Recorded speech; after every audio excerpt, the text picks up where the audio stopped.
Salut tout le monde. Aujourd'hui, petite vidéo un peu particulière. Voilà, je vais faire un petit vlog concernant le film Super Mario Bros qui est sorti donc hier, au moment où je tourne cette vidéo. Donc voilà, nous sommes le jeudi 6 avril et j'ai décidé de vous partager un peu mon ressenti sur le film, vous donner mon avis, etc. Avant toute chose, je tiens à faire un petit disclaimer, je tiens à préciser que je suis pas ce qu'on peut appeler un cinéphile. Je vais au cinéma tous les 2-3 ans grand max, et je regarde pas de séries, tout ça, bref, voilà, j'ai une connaissance qui existe pour le cinéma, donc voilà. Vous attendez pas à une critique ultra constructive, etc., c'est surtout le ressenti d'un spectateur lambda. Voilà. Qu'on soit bien clair à ce niveau-là. Du coup, cette vidéo sera divisée en deux parties. Une partie non spoil, où je vais donner un ressenti global sur le film, etc. Et ensuite, je partirai sur une partie spoil avec ce qui m'a le plus embêté sur le film. Parce que oui, le film, même si je l'ai beaucoup apprécié, j'ai des petites choses à lui reprocher. Donc on va commencer directement dans le vif du sujet. Ce film est sympa. Non, franchement, c'est un très bon divertissement, on passe un bon moment, à aucun moment je me suis ennuyé, hein. Le temps passe super vite, ça y a rien à dire. Les références sont là à gogo, c'est vraiment, tu sens l'amour et la passion pour Mario. Là, clairement, c'est blindé de références à tout bas, on s'y attendait. La VF, parce que je l'ai vu en VF, est très bonne, je l'ai pas vu en 3D pour le coup, bon, je sais pas si ça aura apporté vraiment quelque chose. Mais voilà, film vraiment sympathique, par des fans pour des fans. Voilà, si je devais le qualifier, je dirais que c'est une excellente adaptation d'un platformer Mario, 2D et 3D, surtout 2D j'ai envie de dire. C'est aussi donc un bon hommage à la naissance Mario. C'est un très bon divertissement. Par contre, c'est un film... mais voilà, c'est sympa, ça se regarde, et ça se regarde avec plaisir. Mais j'avoue être un petit peu déçu. Voilà, pour être totalement honnête, j'ai été très hypé par la communication, je pense que ça s'est vu dans les différents live reactions que j'ai pu faire en 2022. Mais voilà, les différents trailers m'ont hypé, j'étais bien saucé et tout. Mais je pense qu'en fait, j'en attendais un petit peu plus que ce qu'on nous a montré. Au niveau du pitch, bon, il y en a beaucoup qui disent oui, le pitch est simpliste, tout ça. Alors, je vous explique vite fait dans les grandes lignes sans rentrer dans les détails. L'histoire, en gros, Bowser est amoureux de Peach, il veut se marier avec elle. Peach, elle veut affronter Bowser avec l'armée des Kong, et Mario et Luigi vivent à Brooklyn, ils se sont retrouvés téléportés dans le royaume champignon pour l'un et dans le royaume de Bowser pour l'autre, et Mario veut sauver Luigi. Et donc tout ça, ça se réunit en un seul film. Et c'est littéralement tout. Et d'ailleurs, j'ai une mauvaise nouvelle à vous annoncer, si vous avez vu tous les petits trailers, toutes les petites vidéos, toutes les petites annonces à droite à gauche, officielles, hein, bah en fait, vous avez vu littéralement, allez, 70% du film. Il y a le début qui montre plein de choses inédites, le climax qui est totalement inédit, et quelques scènes de ci de là qu'on n'avait pas vues. Mais globalement, si vous avez vu les trailers, vous avez vu une grande partie du film. Donc il n'y a pas vraiment de surprise, il n'y a pas vraiment d'histoire, les personnages sont pas des plus travaillés, hein. Voilà. Et aussi, il y a plein de petits soucis au niveau du scénario, il y a des trous dans le scénario, il y a des incohérences, il y a des pistes qui sont un peu explorées mais pas du tout, etc. Et en fait, je pense que ce qui me déçoit le plus dans ce film, c'est qu'il y a plein de potentiel, mais tu sens qu'ils sont pas allés au bout, et en fait c'est un peu du potentiel gâché. Tu sens qu'il s'est fait une bonne base pour un bon univers étendu, mais voilà, je pense que j'aurais aimé un peu plus que ce que nous montraient les trailers. Attention, encore une fois, le film est vraiment sympa, et la promesse est tenue. On nous a promis un film Mario, avec des références à Mario, qui est fidèle à l'univers Mario. On a eu exactement ça. Mais voilà, j'aurais aimé un petit peu plus. Ah, et avant de finir avec la partie non spoil, je tiens à le dire, si vous allez voir le film et que vous avez peur de manquer la scène post-générique, etc., rassurez-vous, elle est totalement indispensable, hein. J'en parlerai dans la partie non spoil plus en détail, mais je trouve qu'elle apporte pas grand-chose.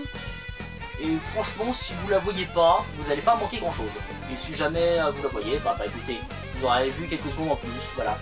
Je pense que c'est le moment de rentrer un peu plus dans les détails, de parler de ce qui me chafouine un petit peu plus. Et donc je vais vous parler principalement de petites scènes à droite à gauche, mais surtout du climax. Donc attention, zone spoiler, voilà, là vous voyez il y a un gros triangle, là il y a marqué spoil, tout ça, voilà.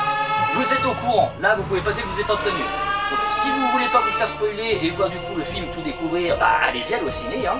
Franchement, si vous voulez un petit divertissement familial, nostalgique et tout, qui est très fidèle à l'univers, banco, on l'a. Si par contre vous l'avez déjà vu, que vous voulez mon avis, soit que vous êtes intéressé par cette partie-là, vous pouvez rester. Honnêtement, les surprises sont pas si nombreuses que ça. Et du coup, qu'est-ce qui me chafouine? Alors, je vous explique. Donc, au niveau du climax, voilà, on a Bowser qui est en train d'attaquer le royaume champignon. On a déjà vu plusieurs scènes à ce niveau-là.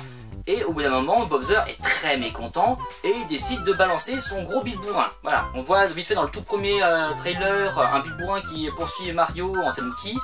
Donc c'est cette scène-là.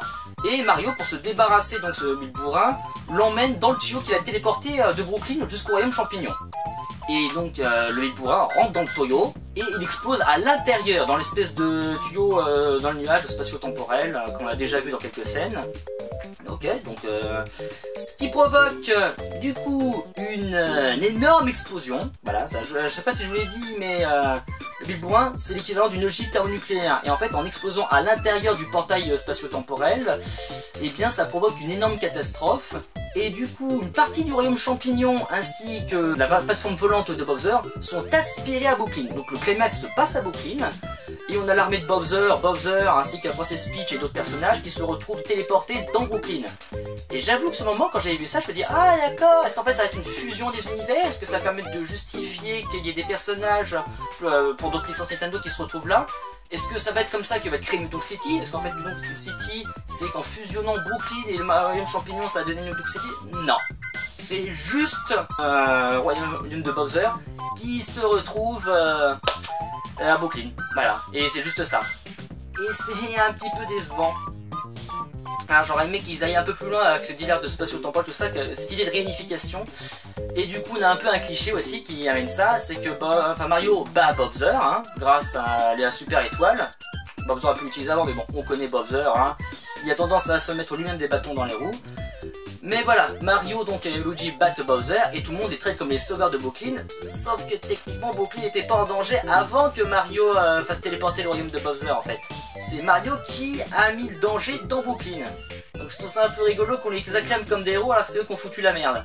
Et d'ailleurs, en faisant cette action, Mario a en partie détruit le royaume champignon. Hein. Il a fait ça pour le sauver, mais il l'a sauvé qu'en partie. D'ailleurs, il y a une scène à la fin, on les voit en train de le réparer, le royaume champignon. Donc voilà, il a pas vrai... Il a évité une bombe thermonucléaire qui a rasé le truc, mais il a foutu la merde dans deux univers, quoi.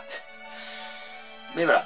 Mais c'est pas le seul élément, dans les autres éléments aussi. Au début du film, on voit Mario et Luigi qui mènent leur petite vie à Brooklyn, et on voit que Mario est très débrouillard, très dégourdi, il fait le Yamakasi, tout ça. Ok. Why not, hein, après tout c'est Mario, il fait de la plateforme plus tard dans le film, donc oui, j'ai aucun souci avec ça. Et Luigi, on le voit qu'il galère, il saute pas de partout, lui il peine à le suivre. Mario est obligé de sauter pour ouvrir des portes pour qu'il puisse passer. Et après ça, on ne voit plus du tout Luigi faire du parcours. Et même Luigi est enfermé en prison tout le film quasiment. Voilà, on ne voit pas faire des sauts, on ne va pas s'entraîner. Là où Mario, lui, a le droit à une session d'entraînement dans le royaume champignon. Il a déjà pu découvrir de nouveaux mouvements dans ce monde. Et pourtant, à la toute fin, on voit Mario et Luigi faire exactement les mêmes sauts, on les voit à l'aise, etc. Pourquoi? Pourquoi est-ce que Luigi, du coup, se met à avoir les mêmes capacités que Mario, alors que déjà, il n'a pas eu l'entraînement de Mario? Et je tiens à rappeler aussi que dans les jeux, Luigi, techniquement, il glisse davantage et il saute plus haut que Mario. Voilà, ils sont pas censés avoir la même capacité. Mais là, non, les deux, d'un coup, ils ont des super capacités de saut, etc., de parcours. Et c'est plein de petites choses comme ça, en fait. Plein de petits trucs qui font que je suis un enculeur de mouche. Non, pas comme quoi ça me fait sortir du film, mais voilà. Ça me fait un peu tiquer au fur et à mesure. Et tu te dis que y a beaucoup de facilité scénaristique, quoi. Ça aurait pu être un peu plus travaillé. Voilà, il y a plein de choses. Par exemple, d'un moment, il y a la princesse Peach qui est du coup la seule humaine du royaume champignon. Elle explique en fait un jour, quand elle était bébé, elle est arrivée dans ce monde, elle sait pas comment, et c'est le seul souvenir qu'elle a. Elle se souvient pas de sa vie d'avant. Elle est arrivée par le Toyo, voilà, on voit dans un flashback. Elle rencontre les Toads, et les Toads du coup l'entraînent, etc. Ils l'élèvent pour finalement en faire leur princesse. Ok, bonne origin story, mais à un moment t'as l'impression qu'ils vont peut-être parcourir cette piste-là. Genre Mario qui demande, peut-être que vous venez de Brooklyn vous aussi, si on vient à Brooklyn tout ça, je vous ferai visiter, etc. Je vous ferai une tortue de compagnie et autres.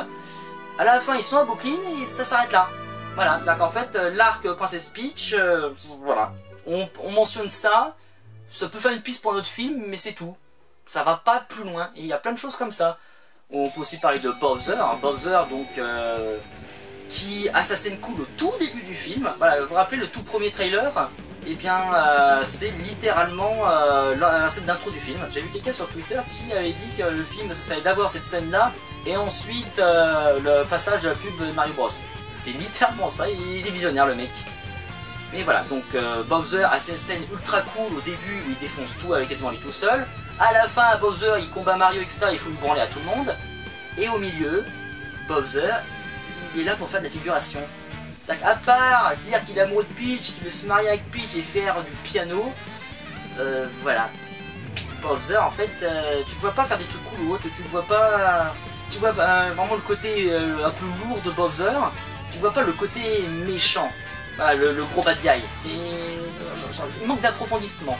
Et c'est pas le seul personnage qui manque d'approfondissement et d'évolution, malheureusement. Voilà, donc je trouve ça dommage que Bowser soit réduit principalement à il est amoureux de Peach et il est prêt à tout pour se taper Peach, c'est littéralement ça en fait. Mais j'ai l'impression aussi que des fois il est un petit peu hors personnage. Parce qu'il fait des trucs dans l'univers Mario des jeux vidéo, il ferait jamais ça. Voilà, donc déjà à un moment il tue un de ses sbires, on le voit cracher du feu sur un Koopa et le Koopa se transforme en Skelerex. Ouais, bon, dans les jeux jamais il ferait ça je pense, ou alors ça veut dire soit que les Koopas sont immortels, soit que les Skelerex sont tous des Koopas brûlés par Bowser. Voilà, donc le fait qu'il tue l'un de ses sbires parce qu'il est pas content, ouais. Le fait qu'il soit cruel aussi avec ses propres sbires. Dans les jeux, c'est pas tellement ça, hein. Il est puissant et il est terrible, etc. Mais il aime ses hommes, il les respecte, etc. Jamais il leur fait du mal quand il est dans son état normal. Et aussi, à un moment, pour son mariage, parce qu'à un moment, il arrive à faire son mariage avec Peach, en la forçant un peu, hein, et il propose de sacrifier ni plus ni moins tous les prisonniers. C'est-à-dire que tout le monde, hop, il les plonge dans la lave. D'où Bowser fait ça. Alors ok, dans certains jeux, il transforme les taureaux en briques, mais à part ça, Bowser, il l'enferme en prison... mais il tue pas. À aucun moment Bowser tue. Alors c'est pour le rendre plus méchant, plus cruel, etc. Mais je trouve que ça colle pas tout à fait au personnage. Alors Peach, qui est une femme forte, tout ça, ça me choque pas du tout. Hein. C'est-à-dire qu'au lieu qu'elle soit kidnappée parce que c'est une cruche, eh bien, on peut imaginer que dans le prochain film, elle soit kidnappée parce que Bowser l'aime et qu'elle se défend, mais qu'elle est moins forte que lui. Après tout, il n'y a que Mario en étoile qui a pu vaincre Bowser. Ce qui, en y réfléchissant, m'est fait tiquer, mais en y repensant après, je me dis que non, c'est cohérent avec les jeux. Voilà, donc Peach, qui est une femme forte, elle fait des acrobaties, etc. Donc elle est ultra balèze et stylée. Mais elle est comme ça tout le long du jeu. Enfin, tout le long du film, pardon. Petit lapsus un peu révélateur. Mais voilà, Peach, elle est Peach forte du début à la fin, et en fait, Mario ne sert quasiment à rien. Et à part le fait qu'il soit pointé à cause de l'accident et qu'il est là pour sauver Luigi, et comme c'est un humain et elle aussi, ils sont un peu proches, etc. Mais c'est tout en fait, il n'y a pas vraiment de lien entre les deux. C'est littéralement, oui, bonjour princesse, je veux sauver mon frère. Ah bah d'accord, suis-moi, ok. Voilà, c'était ça en fait. Et par exemple, au début du film, enfin vers plutôt le milieu, voilà, elle lui fait le parcours, elle lui dit voilà, si t'arrives à faire ce parcours, tu pourras m'accompagner.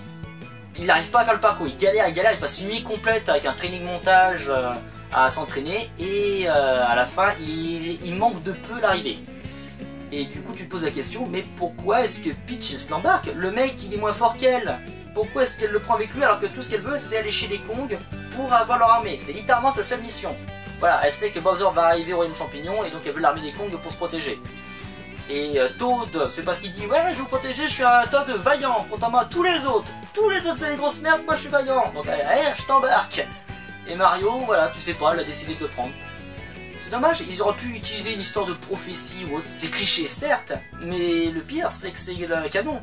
Je tiens à rappeler que dans Yoshi's Island, si Kamek veut capturer Luigi et Mario, c'est parce qu'il y avait une prophétie comme quoi adultes, les petits moustachus là, eh bien ils allaient empêcher Bowser de conquérir le monde et autres. Voilà, il avait vu dans le futur que Mario et Luigi allaient faire chez Bowser et dans le passé il voulait empêcher ça. Il y avait une histoire de prophétie, une histoire d'élu quoi. Et là non, c'est vraiment Mario qui se pointe au pif, il sait pas ce qu'il fout là, et il demande de l'aide pour sauver son frère. Je sais pas pourquoi ils sont ensemble quoi, et c'est le seul lien qu'ils ont. Je sais pas pourquoi elle accepte de l'entraîner, pourquoi elle accepte de ça. Il n'y a pas de raison en fait. Et voilà, c'est plein de petites choses comme ça qui me font tiquer et qui me font que c'est bien, c'est un bon divertissement, mais j'aurais aimé plus, j'aurais aimé une meilleure écriture. Et avant qu'on me dise que oui, mais c'est un jeu, enfin c'est un film Mario, c'est pas un grand scénario, tout ça. Non, je suis pas d'accord. Déjà, là c'est pas un jeu, c'est un film, on parle pas de gameplay, on parle bien de scénario, d'histoire, donc il y a moyen d'écrire un truc, de faire moins de trous de scénario, tout ça, et de développer les personnages, parce qu'à part Mario et peut-être éventuellement Luigi, t'as quasiment aucune évolution de personnage, voilà, donc ça aurait été bien de pouvoir faire évoluer davantage les personnages, de prendre plus le temps, Le film a un excellent rythme, mais justement, je pense qu'une demi-heure de plus n'aurait pas été trop pour développer les personnages et profiter davantage d'environnement et autres. Le jeu, il prend pas assez de temps d'inspirer et d'être contemplatif. Il n'y a pas d'évolution de personnages et autres, et plein de pistes qui sont un peu explorées, mais ça s'arrête là et tout. C'est bien beau de faire plein de références, etc. C'est cool, c'est super pour les fans, mais on méritait une bonne histoire. Et voilà, surtout quand je disais, voilà, des jeux Mario avec un bon scénario, il y en a. Enfin, du moins avec un scénario.